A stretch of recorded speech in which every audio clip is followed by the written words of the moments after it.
Teacher. Hello and welcome to Die Rollin. Got that straight away that time. I didn't have there was practice. No gap. You know, I took the homework away and I practiced. It was the first time. Exciting. I know, it's that rule book you're supposed to learn. Anyway, so today we have got a special presentation for you, which is a... It is not a cooking show, is it? It's not a cooking show, no. We have got the game Lifeform. It's based in space. So Lifeform is basically the film Alien in board game form. Now, we already played a game similar to this. I was going to say, wasn't Nemesis basically... Nemesis. It's Nemesis, yes. Wasn't Nemesis basically Alien? Nemesis is basically Alien in space. Lifeform is basically Alien in space. So we don't need to play it? Well, you'd say that, but this is very different. Whereas Nemesis, you're all working together, except you might not quite be working together. You're generally trying to do the same thing in this. This one, it's one of us who's going to be playing the alien, and the others are trying to be the hapless fools trying to escape from the said alien. I want to be the alien. Well, I don't know. We'll see. We'll see who can be the alien. I'm never the alien. So this came out on Kickstarter a while ago. It looks fantastic. It's got some really good reviews on this. There's a couple of expansions for this. I'm going to do some solo play of this as well. And we might even do a comparison video with Lifeform and Nemesis to give you an idea of exactly what you're getting. Whereas Nemesis, you have miniatures, some really nice miniatures from Awakened Realms, nice components. Lifeform is very much cardboard, tokens. And I know this is not a first impressions video. Well, to certainly say it is a first impressions video. But I really like the box. It's like sturdy. There's good quality, and it just feels really good. Please stop rubbing cardboard. And when you see this out on the table, you're going to enjoy it. So straight off the bat, you're looking at this board. Look at that! That is a big, big, big board. So this is the ISMV Valid Forge. This is the ship that we're on. It's a top-down view. We've got several decks, deck A, B, and C. And we also have our little escape shuttle over here, which we're trying to get to. Before we can actually escape, though, we need to fill it up with various different things. Do you know what? Like, straight off the bat, it's got a cheat sheet in it. It's got some really cool looking stuff. That's like 10 out of 10 impressed for me so far. That's fantastic.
So Will's characters were mercifully eaten by shall we just do this by the alien. for His now sister, the computer. We're gonna just stick a we're gonna activate the gravity max load. I think if the computer had your voice, Will, and was just gravity max load, I'd probably just kill myself now. Sure. Jeez. Well, activating. It's like the robot from Get Hitchhiker's Guide. Yes. So Jamie's enjoying this because he's currently winning as the alien. Cool. We're putting a gravity max load in that room. He's killed 3 people. There was it's a mad dash to try and fill up the Remora. It's not going to happen. There's a gravity max one load in person that room. left. I'm picked up. I think she's only survived because she got this really cool headband on. Yeah.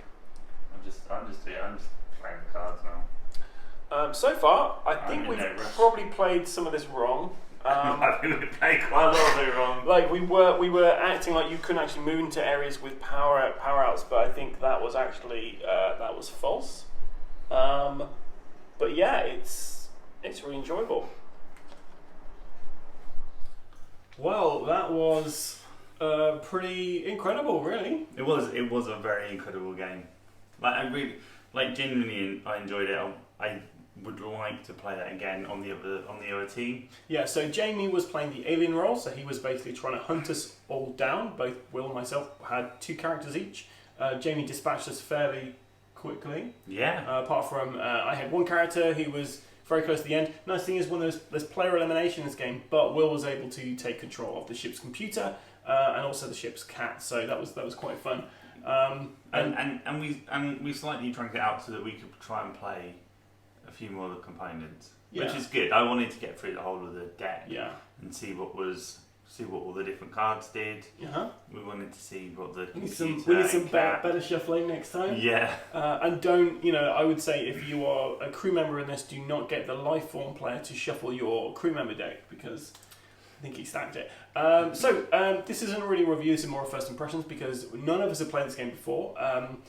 And yeah, we definitely were playing some of this wrong. So I'm going to have a look back at the rulebook and have a look at some how to play videos, and we're going to get this back to the table at some point fairly soon to give this a proper go. I think so, because I think what is absolutely true about that game is it has the potential to hit my top 3. Top 3? Yeah, for me that was a mind-blowingly exciting game. I really love the artwork. I really like the board. I like the concept. It had so much playability. There is an expansion for it as well. There's 2 expansions for it. Well, there's 2 expansions for it. I'm kind of excited because there aren't many because we play so many board games now. There aren't that many that you sort of go, oh, that's an exciting board game to play. But that is one of them. Will, stop meowing. Meow. Stop. No, stop! Don't stop. So there's a solo player expansion for this. There's also one that makes this game even more difficult for the crew. From a crew perspective, it felt like it was a fair game, and I think that if we understood what some of the icons did, it would have been a bit easier for us.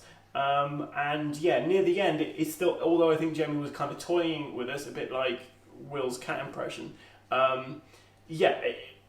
I think even though he's doing that, it still felt like we could win. And from an alien perspective, how did you find the game? I thought it was really good. Because you were saying at the beginning you felt it was really unfair. Like you thought we were kind of like hammering on forward. Yeah, at the beginning I looked at it and I thought, right, I've only have 1 alien that's actively able to do anything. You very quickly have to disclose what that alien is in order to do anything sensible. So at first it felt like a very difficult, unfair game to play. But once you take out the first companion, then the second one is depending on how the others play. But you also get to be able to do things like do hull breaches, and those hull breaches just absolutely just took someone out. just like that. There's another character in the depths of space. But at the beginning, the thing is, it felt really well balanced because at the beginning, the crew had the opportunity to win that game. The more they lost crew, the easier it became for me, because I had cards where I could swap from one alien to the other alien, and because I could do that, I could move my aliens around to get into position, and you didn't know which one it was or which one it I was fairly certain most of the way through which one was your because you have one alien who is the real alien, another's like a sensor ghost on your motion tracker. So I don't know what else to say about this game. I would say that if you are a fan of the film Alien, this is the game for you. Nemesis is a great Alien game, but this felt a lot more like the film Alien. It felt like there was a bit of hopelessness there, but at the same time, this is like the third act of an action horror film where you're basically just, the crew are they've already had a bunch of crew dead and they're trying to load up all the stuff for the escape vessel. And yeah, there was a real sense of urgency there, and that really, it was just a very thematic game, so it ticks all the boxes for me. I think the theme was the thing that stood out the most. And, and I think if we understood the rules a bit better, but it's one of those games you have to have a first playthrough, try and work out what's going on, and I think the next time you play it through, you get a better understanding, because you're not trying to understand the mechanics. Although the mechanics were reasonably simple to pick up, there were some areas where you were just like, I'm not sure how long the game's supposed to go on for, but we played it for about 2.5 hours, which to me felt not long, but it felt like probably a prolonged period of time more than. Well, there was a lot of referring back to the rule book. And I think that's the thing. I think when you get into a game and you're doing a lot of that, I think you eventually go, well, actually, we're just enjoying the theming and the thematics. We're just, we not house ruled it, but we just sort of played our own version. Regardless of who won and how it was a really fun experience. We were all laughing at points. It was great fun. It was nice to be on the same team as Will for a change, and us working together, even if when he was a computer, he wasn't. There's not much he could do because the cards he had. He was literally the worst computer. But the fun thing about that was the fact that he couldn't do much added to the humour that was in that element. Like, oh great, there's nothing we could do. So, without even its first review, I definitely would recommend this game. And certainly one I would absolutely love to have on my shelf. I'm very much looking forward to playing this again. I'm looking forward to trying out the solo expansion, and we'll get this table again soon, and we'll do a proper review of this. I think so, yeah. Cool. So shall we just sign off now then? Let's just sign off. Let's keep it short. It's late. Cool. Night. So we are Die Rollin. Make sure you catch us on all our social media channels, which are Facebook, YouTube, Instagram. If you want to subscribe or like any of those, you will be up to date and keep notified as to what we're doing in terms of board games. And if you're on YouTube and you want to get the video the moment it drops, make sure you click that bell.